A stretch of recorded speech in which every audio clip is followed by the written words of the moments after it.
बहुत से लोगों का एक संदर्भ में प्रश्न आता है कि महाराज जी से हम जुड़ना चाह रहे हैं।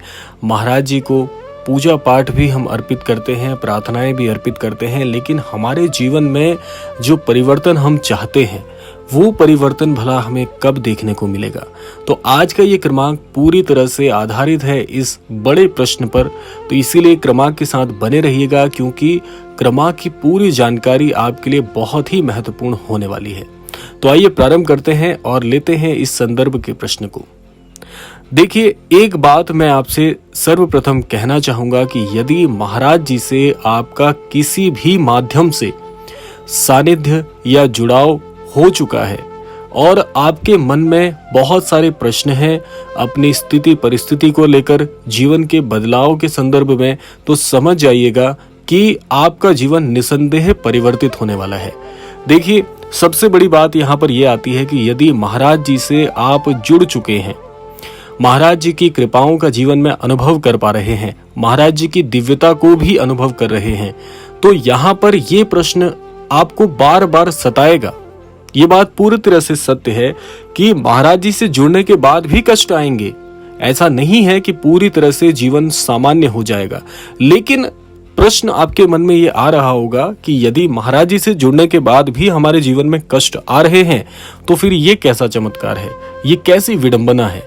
देखिए, आपने एक बात अवश्य सुनी होगी कि ईश्वर भी जीवन में बहुत सारी परीक्षाएं लेते हैं। तो क्या ईश्वर को मानना हम बंद कर देते हैं? बिल्कुल भी नहीं।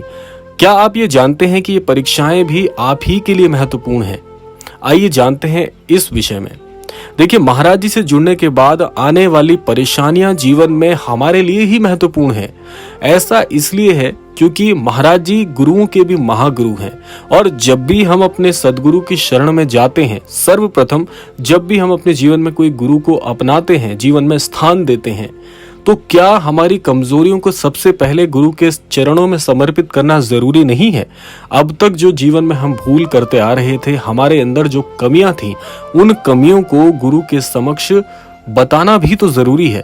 और जब आप अपनी कमियां जीवन की बताते हैं तो आप ये कष्ट का अनुभव करते हैं। ऐसा इसलिए है क्योंकि जब तक आपको आपकी कमियां पता नहीं होंगी, जब तक अपने गुरु को आप अपनी कमियां नहीं बताएंगे, तो ये कमी स्वरूप में आने वाले जो कष्ट हैं ये सर्वप्रथम आएंगे ही। और जब ये कष्ट गुरु के समक्ष समर्पित हो जाएंगे, जब आपके सदगुरु आपकी कमियों को पता कर लेंगे कि मेरे इस शिष्य के अंतर्गत इतनी सारी कमियां हैं, तो वो कमियां उसके पश्चात दूर होंगी।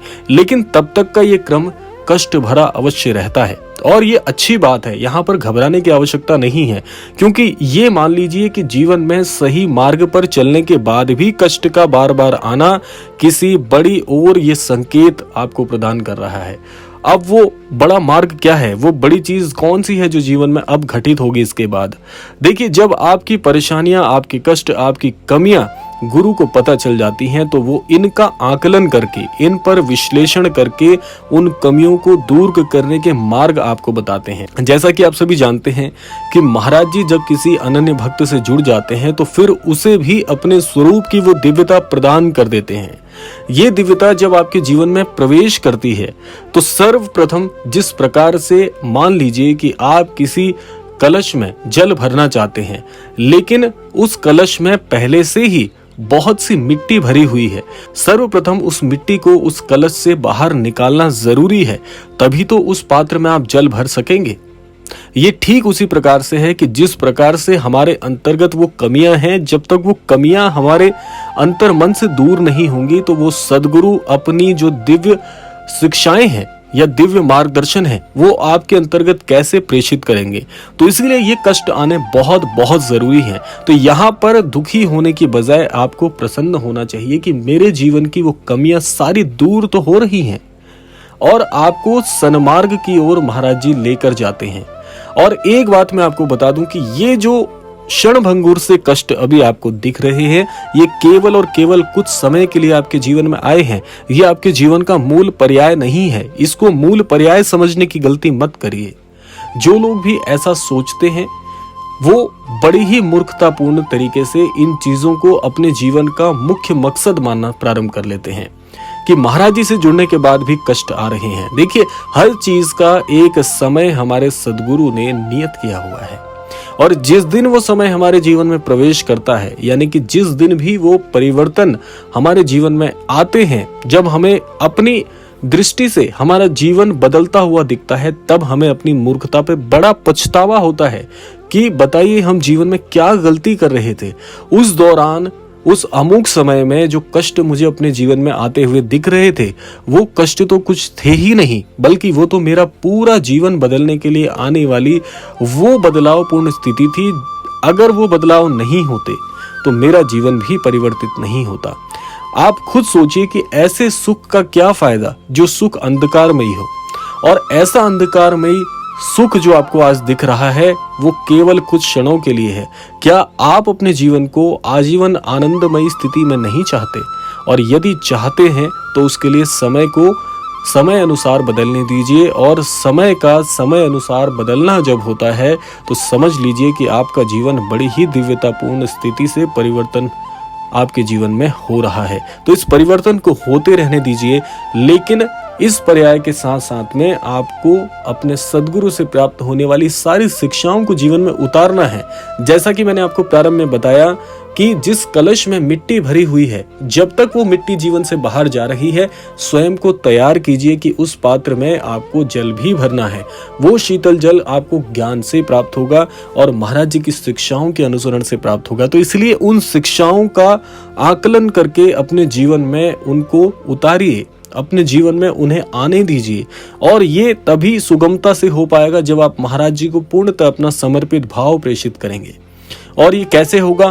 प्रार्थनाओं के स्वरूप से होगा, समय देने से होगा। जीवन में कुछ समय अपने लिए निकालिए, अपनी प्रार्थनाओं के लिए निकालिए, दर्शन के लिए निकालिए, आध्यात्म के लिए निकालिए, क्योंकि जब तक ये महत्वपूर्ण समय आप अपने जीवन में लेकर नहीं आएंगे तो जीवन भी बदलता हुआ आपको नहीं दिखेगा।